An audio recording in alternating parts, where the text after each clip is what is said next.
Hello and welcome to a brand new episode of Black, White, and Red All Over. I'm Victor Dandridge. Ryan Seymore. We are dying over here. Yeah. We're discussing the Pulp Fiction figure series here. And the lack thereof of certain characters. Yeah, like how do you do one and not the other one just yet? Like what is this? Yeah. Jules. We don't have Vincent. We don't have Vincent. How do you not have Vincent Vega? We have Marcellus, but we don't have Mia. Right. We don't have the Wolf. It's crazy. As Ryan said, we don't have the Gimp. We don't have the Gimp. He's very upset about the Gimp. Which is actually one of the first ones. I'm like, where's the Gimp? Where's the Gimp at? I need the Gimp. Because we've got like one of the mini mates, the Pulp Fiction one set up front. So this kid the other day was looking at it, and he's like, Mom, who's that superhero? He's pointing at the Gimp. Like, kid, if you have to ask, you're not ready. Yeah, you're not prepared for it. Oh my God, that's so bad. That's Pulp Fiction for you people. So I went like so DC this week. Yeah. I was feeling a little superheroic. I don't know, it's a thing. Just my iconic superhero stuff's done. No. But you actually deviated just a wee bit. Yeah. But still kind of in the same vein though. Like we almost we're very similar. Very close. Like I did Retcon and you did Superman. I did Superman. Yeah. So it's close. So where do you want to start? Let's start with Superman, because I spoiled it for myself by flipping through. Why do you do such things? I don't understand this. Why do you do this to yourself? I was born with the dumb. Like the mailman where I grew up was stupid. We're not going to talk about that. I know your mom, and she's a sweetheart. I'm not even going there, man. I can't believe you said that. That's so terrible. Yes. Okay, so Superman Action Comics 987. We are beginning to find out who is Mr. No, scratch that. We know. Yeah, we do. By the end of this issue, you know who Mr. Oz is, people. Excuse me. It is revealed.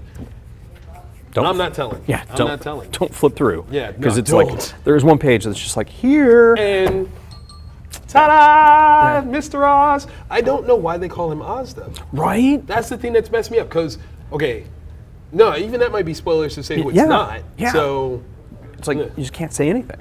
You just can't. Like it's just, but it's pretty. Yeah. You know, it's actually the second book this week that I know of that's dropped by DC with Jonathan Glapion as the inker. He was killing it this week. It was a big week for Jonathan. But yeah, this one, Victor Bogdanov, I think that's how you say his name, did the artwork for it, and that's actually one of the creators that first got me in when The Death of Superman happened. Really? So yeah, I loved his like over-the-top style, and it was really cool. It's really, really cool. So this one, the point of this, you find out who Mr. Oz is. Get it, read it, know it. That way we can talk about it. So tweet me, let me know what you think, because I don't know how I feel. Right? I almost don't like it. I'm not gonna lie. Yeah, it's a weird one. Like, yeah, I can't really. Yeah, because it would just be totally spoiling. You can't talk about it. Not even. You gotta be like, and then the dude with the cape. and then the thing, and it happened. Okay, Retcon #1. What is this? I unknowingly. Okay. I liked it. I liked it quite a bit. It's new from Image. Matt Nixon, Toby Cyphers are the creators on it. Yes. And so like on the cover, I'm like, oh man, the dude's got like super metal tattoos. Right. So I start reading it. Yeah. So it's covert black ops, but everybody has magical or supernatural powers. Okay. Yeah. Okay. So it was pretty fun because the guy on the cover, he's got kind of a conscience and doesn't like, we shouldn't kill everybody. Not everybody. Just a few. Like 3 people, not everyone. Just minimize. You don't have to break that many eggs to make an omelet. And then there's like a werebear, which was pretty sweet. It was actually kind of disgusting but it was cool. Like you said, werebear. Yeah. I'm there. Yeah. I like it. So it's pretty fun. Yeah. When you Good say times. werebear, Yes. are you meaning a person that turns into a bear? Or their bear. I care bear. I wonder if you share bear in order to have shirtless bear fighter fight the werebear. Oh my gosh. I mean, they're both Image. The crossover could happen. Come on, guys. Okay. Marvel's got Secret Empire. DC's got Doomsday Clock. This is yours. This is yours. Yeah. Oh my God. Wait, actually, this could work. Okay, if you have Sea Bear, this werebear, and shirtless bear fighter cross over in a series called Unbearable. Boom! Written. Just send us a check. That's all I'm asking, baby. 2%. That's all I need. 2% of the, we'll say domestic gross. Whatever. That's fine. Yeah. That might be enough to buy like some cereal. I can speak for shops, and there's at least one that will order it. At least order like 3 copies because I'm gonna need one. You're gonna need one. Somebody's gonna need one. Someone else is gonna need that. No, this sounds cool though. Like definitely something I should have flipped through. I was so pro DC though. I just couldn't. I had blinders on, man. A lot. Look at the There DC was a lot of stuff. There was a week. lot of stuff. It was so much good. So much good. All right, where do we go next? Ooh, all right. So we've got. We both did Ninjak. That's in there. Yeah. Both did that. That's there. Yeah. We've got Mr. Miracle, and then we've got Dark Knight Metal, which just. Which do you pick? It's like a Sophie's choice. It is Sophie's choice. This is why, look, I defer to you, man. We're your shop. Help me. Help me help you. Yeah, according to the IRS, it's mine. Let's go. Dark Knight Metal. We'll go there. Dark Knight Metal, number 2. Okay, we've got Scott Snyder, we've got Greg Capullo, we've got Jonathan Glapion, we've got what is probably the hottest book in the market right now. Yeah. Easily. Yeah. This book is over the top. Yeah. This is over the top. A lot of action. Yes. A lot of action. Story goes places. Yes. Oh my gosh, it does. Man, does that it ever. at the end? Right? First off, there is a term for metal that is revealed for the first time here. Yeah. And yep, I want that. It makes sense. It makes perfect sense. I want some of that. Yeah. Someone's got to make it. Like, there's got to be a fake person. Somehow give us like an Element shirt, something that has that on there. Come on, DC. Yeah. Don't let me down. Yeah. Do not let me down, right? I want to see, like, that would be cool, like a DC chart that has all the other metals, and then also because they put out this really cool poster tying in with Multiversity, right? With all the universes and stuff. I would love to see, it's the opposite, because we get our first look at these beings from the other side. Oh my god! And do we ever? Right? Yeah. All of that. Oh, okay. So really, like this. Okay, the way I feel about this one is we've gone through this journey, and it still definitely is like you have to know a lot about the DCU in order to understand all the parts and pieces. Yeah. And you really have to have followed Snyder's run on the series. And a big chunk of Justice League. Yes. Because there's a character who's only appeared there. Right. And would be like, why does he look like that? And then you're like, that's odd. Understandable. Yeah. So, yeah, like this. But weaponizing him. Oh my God. It's so Batmanish. It's such a Batman thing to do. Yeah. Like, that's such a perfect thing to do. Where you're just like, well, why do you have? Okay, that's. Dang it. That works. Shout out to Damian. Damian's one of my favorite characters in this one. Yeah, across the board. You know what? Like, there's certain people that give shout out, or that I give shout out to. Damian is one. Clayface is the other. Yeah. Oh my gosh. He was the MVP for that first half of the book. And I thought seriously Superman was gonna cry. Yeah. I literally thought Superman was gonna cry. Like, yeah. I heard his little Kryptonian heartbreak on the page. It was. It was like, because his reaction was so. Oh damn it! Dang it! I'm so mad. What do you do when Superman's mad? Just kind of point and laugh at him. Yeah.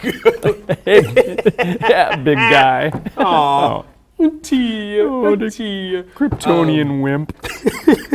But overall, I'm very excited about this. Like, as a Batman story, this is very unique because, I mean, almost inherently, thus far, Batman is lost. Yeah. That doesn't happen. It's like he's scrambling and he has kind of a plan, but it's like half of a plan. It's not a good plan at all. And he knows it. Right. But he's still trying to do it. But yeah, like Batman kind of takes an L right now. Yeah. So that's not usual. I mean, he's not acting Batmanish. No. Like he's acting out of emotion. Very much so. Bruce Wayne is scared. Yeah. What does that even mean? Read it and find out. Yeah. I am overtly saying that Dark Knight Metal is going to be the modern Dark Knight Returns, where it's something almost out of the blue, but not necessarily, but in such a standalone way that it's just something big and game-changing. Yes. So I'm very excited to see where this is going to go overall. Yes. Mr. Miracle number 2. Second print came out this week, so if you didn't get the first print, you're hit up your local store. You're safe. Tom King, Mitch Gerard. This book is smart. Yeah. And it's beautiful. Yes. I have never, ever cared about Granny Goodness. Right. Ever. In the way that I do right now. I kept wondering, like, is this like a real honest glimpse? Is this a moment? Yeah. Is this a Darkseid's not watching? Yeah. What? Yeah. And there's things, because there's a lot of things. The don't see right. that person. Right. The sneaky swing of the bat. And there's so many different parts, pieces. Yeah. There's a beauty to it. Yeah. There's overall a beauty to it. And you're dealing with characters that are, I don't want to call them flat. They're not flat. Like the fourth world stuff wasn't flat, but the interpretation of the depth of them, I don't think we've ever seen like this. Because it's very superficial. It's like, oh, these guys are super, super powerful, more powerful than us, and let them scrap. But this now, like, it's almost showing off their petty. It's showing off their charm. People that aren't supposed to be sweet, are loving that. What? Yeah, and there was that conversation with Barda. Yes. And it's like, so this is couple stuff, right? Like real couples, like they fight like us. Yeah. Like regular people. She has concerns about her figure. Yeah. Like, Big Barda has concerns about her figure. Like, what? Yeah. She's what? Like one of the most badass people. Like, BA is in her name. Bar. Yeah. Yeah. You was with me. I was. Yeah, you're like, it's B-I-G. No, Barda. Barda. BA is right there. Yeah, I was trying to figure out how to, like, the mutant dude from... No, never mind. Nope, let's not do that. We're done. Because that opening sequence. Oh, the opening sequence, it was emotionally powerful to me. Because what it sets up is, especially once you find out that thing, then you're like, oh, interesting, interesting. I know that made no sense, but it does once you read it. Yeah. Spoiler free for this part. Yeah, that's how we do it. You know, I mean, if you don't know us by now, you will never, ever know us. That was honorable. That was honorable. It's good that you mentioned that. It's time for honorable mentions. Oh, jeez. Honorable mention wise, we go hardcore in the same directions, which is fantastic. Yeah. It's a rare bird that we do this. It is, twinsies. But I like it. So both of these were suggested. Yes. By our wonderful viewership. We love you for that. Which one do you want to talk about first? Let's go Generations. All right, we can do that. So it's Captain Mar-vell and Captain Mar-vell. Dun dun dun. Carell. It's Carell. That was pretty funny. It was a cute story. Yeah. It was very simple. Yeah. You know, I had a hard time placing where Captain Mar-vell was in time. Yeah. Because he seemed to, I mean, it'd be one thing if like Carol had like the mask on, and therefore he wouldn't recognize her, but face to face, I feel like he should know exactly who she is. Like he should look at her and be like, Carol Danvers. Because it sounded like it was someplace in the timeline where he's got the cancers. Right. So why would he not know who she was? Yeah. I don't understand that part. But otherwise, it was a fun story. Yeah. I don't feel like any of these Generations pieces sets up anything more than just a nice, happy occurrence of people interacting. Is that weird?